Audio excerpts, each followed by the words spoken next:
صبا وقت سحر بویی ز زلف یار می آورد، دل شوریده ما را به بو در کار می آورد.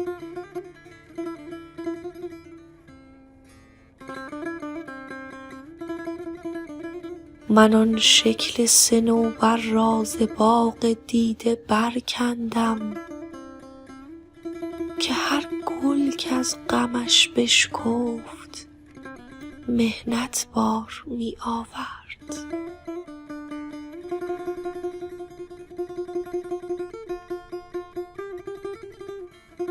فروغ ماه می دیدم ز بام قصر او روشن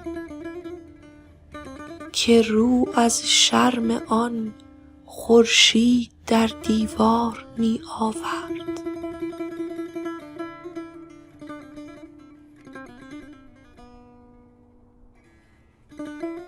ز بیم غارت عشقش دل پرخون رها کردم، ولی می ریخت خون و ره بدان هنجار می آورد.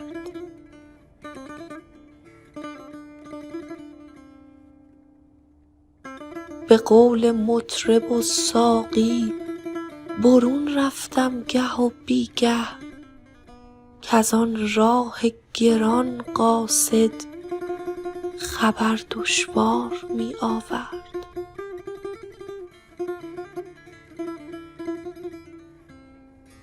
سراسر بخشش جانان طریق لطف و احسان بود، اگر تسبیح می فرمود اگر زنار می آورد.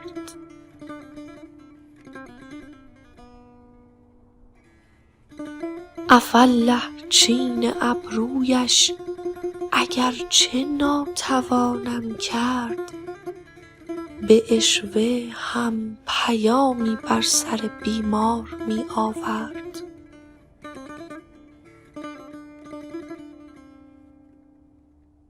عجب می داشتم دیشب ز حافظ جام و پیمانه،